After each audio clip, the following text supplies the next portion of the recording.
The work I brought to Zagreb is a piece that I've called Phanes. It's after the Greek protagonos Phanes, the original egg or the origin of the universe, and also the origin of perfection.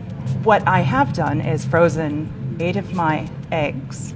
So they are currently cryobanked in a freezer and ready to use whenever I like. I've programmed an algorithm to look through my genome, identify any potential mutations that might be deleterious or harmful to my body as well as to potential children that I might have, and ask the machine to tell me what I should change about my body and then what perhaps I should consider when it comes to my children, what might need to change. Now, I've also offered the machine the ability to look at other people's genomes and perhaps generate future generations for us. So the machine can now produce pairs and select for me who I should mate with. So for those 8 eggs that I have frozen, the machine can tell me who I should mate with to produce children out of those eggs. Možda sam malo zalutala.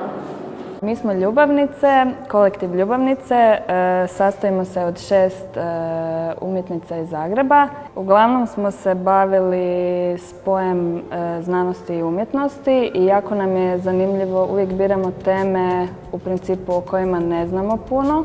Najčešće radimo u mediju videa ili zvuka. Idejno je 7.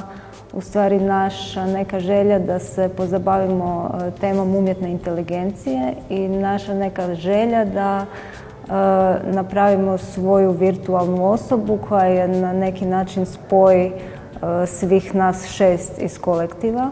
U početku procesa je 7. bila imaginarna osoba koja tek treba biti stvorena iz naših nekih inputa.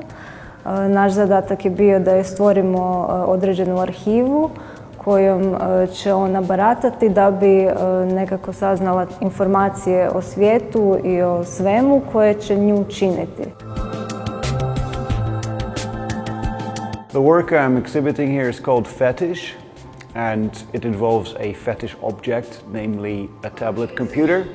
If we look at tablet computers and phones from a Marxist perspective, we might say that they are the ultimate commodity fetishes. But what I wanted to do in this work then is to take it further, to push it into the realm of a Freudian fetish. So here in this work you actually lick the surface of the tablet screen. I always enjoy using a combination of both very contemporary state-of-the-art technology, so in this case the state-of-the-art AI, but on older machines, so it's a bit slower and glitchy. In this laboratory I have a laptop that I have repurposed. It's one of my older laptops from when I was a postgraduate student at Oxford. So it's a very old laptop. There is a cryotank that would hold my 8 eggs. An incubator that can be used. It's a DIY incubator, but it can be used in the field. In fact, it's based off of publicly available published data to be effective as an incubator for IVF that can be used out in the field in resource-constrained environments. I've also included a special object. This lab coat that my colleague Angus McCormick has designed for me. He's an emerging fashion designer in Australia, and I commissioned him to design for me a new lab coat for this exhibition. And then on the wall is a future family tree. So we tend to look at family trees as coming from the past to the future. In this case, it starts with me and moves into the future with my predicted and prognosticated children.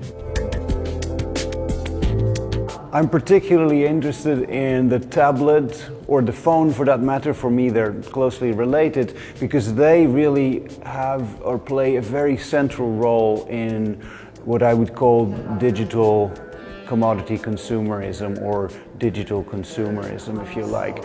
We have these things with us all the time. They're very present in public space as well. They really are central objects in commodity fetishism. But there's also the actual intimate experience of like, oh wow, I actually never experienced this object like that in this sort of close, sensual and kind of gooey, messy way, which is also very different from how you usually experience the device as something that's just smooth and hard and usually dry.